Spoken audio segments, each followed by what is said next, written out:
kata-kata Pak Suhut belum tentu 100% benar. Kata-kata Baim Wong belum tentu 100% salah juga.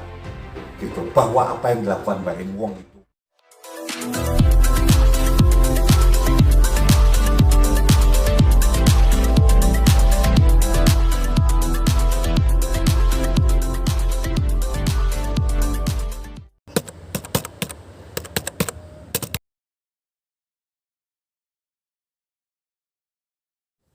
Oke, jadi kalau terlihat Pak Suhut itu benar-benar ketika cerita dia memang sedih. Itu ekspresi paling kuat yang muncul dari dia. Dari alis bagian luar yang agak turun, kemudian nangis di daerah bawah, terus hidungnya memerah dan kemudian matanya memerah. Itu sangat jelas ekspresi yang ditampilkan adalah benar-benar sadness atau kesedihan. Kesedihan karena apa? Kesedihan karena mengingat tanda petik ya, perasaan bahwa dia diperlakukan istilahnya kurang sesuai lah mungkin ya, yang dilakukan oleh Baim. Nah, bahwa cerita yang dia sampaikan itu menurut versinya dia itu haknya Pak Suhut, itu bahwa kemudian kata-kata Baim Wong kita tahu semua apa yang disampaikan, dan buat saya wajar kalau seseorang merasa sedih dan karena sebelumnya merasa dipermalukan gitu, maksud saya ya nggak, ya siapapun akan merasa dipermalukan, terlebih lagi kita nggak tahu kondisi psikologis si Pak Suhut ini.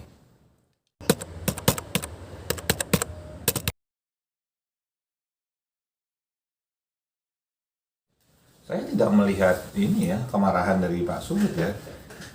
Yang saya lihat bahwa dia merasa tadi sedih, malu iya, bahwa dia malu, tapi lebih cenderung pada bahwa kok bisa-bisanya, dan shock. Jadi lebih ke sedih, malu, dan shock. Shocknya adalah setiap kali dia mengingat, menceritakan kembali bahwa sosok Baim di mata dia itu adalah sosok yang tadinya baik, bantu orang, segala macam. Kok aslinya kayak gini, itu jadi kayak ada gap gitu, jeda gitu yang jauh. Dan itu membuat dia kayaknya nggak bisa mikir kemudian. Kalau mesti dilihat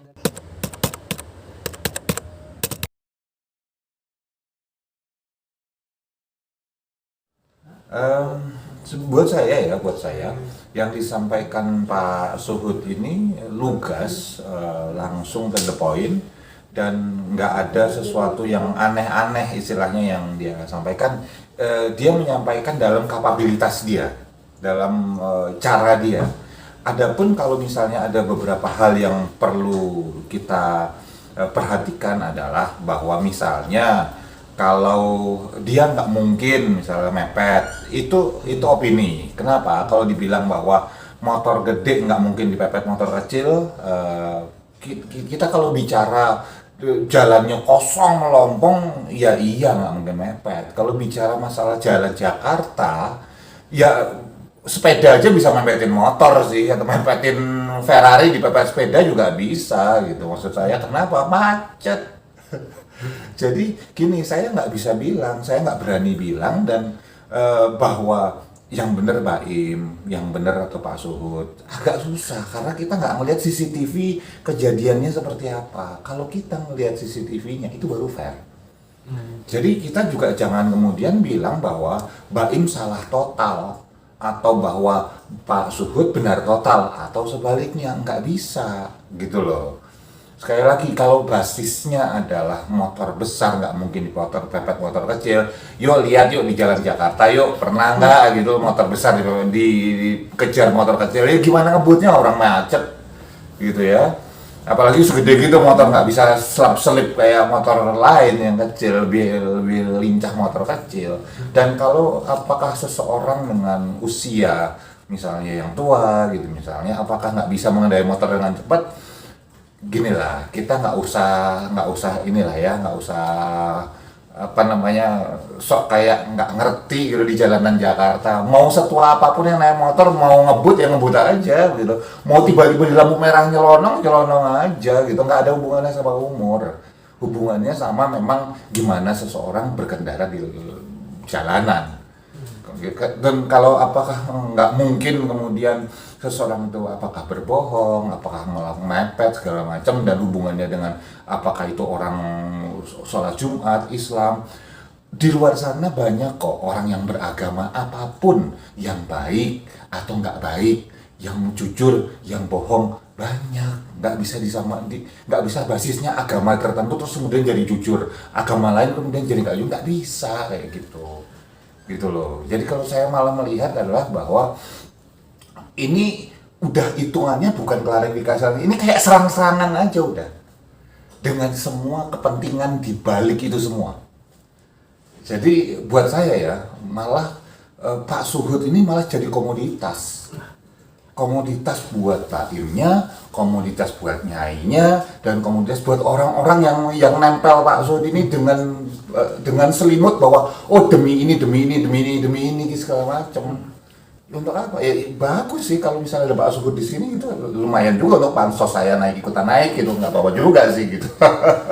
Tapi poinnya adalah hati-hati dalam kita meyakini bahwa kata-kata Pak Suhut belum tentu 100% benar. Kata-kata Baim Wong belum tentu 100% salah juga. Gitu. Bahwa apa yang dilakukan Baim Wong itu nggak pada tempatnya, saya sepakat. Tapi apakah kemudian menjadikan seluruh kata-kata atau seluruh perbuatan Baim Wong kemudian jadi salah? Enggak juga, gitu. Apakah kemudian Pak Suhut memang dizolimi? Ya, tanda petik dia merasa dipermalukan. Buat saya, kalau saya di posisi dia juga merasa dipermalukan sih, gitu, diledek ini boleh, gitu. Tapi apakah semua kata-katanya jadi benar dengan semua persepsinya?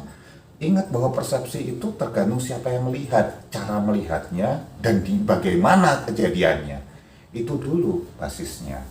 Jadi buat saya, ini akan terus berjalan. Kenapa? Seru nih untuk dimanfaatin.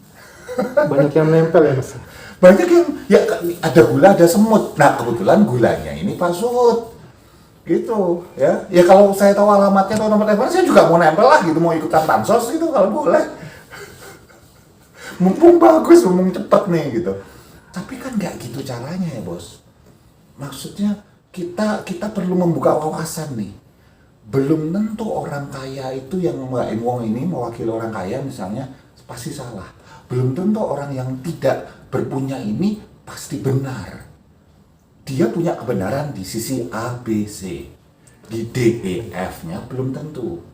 Baim Wong punya kesalahan di D, E, F, tapi A, B, C-nya belum tentu dia salah.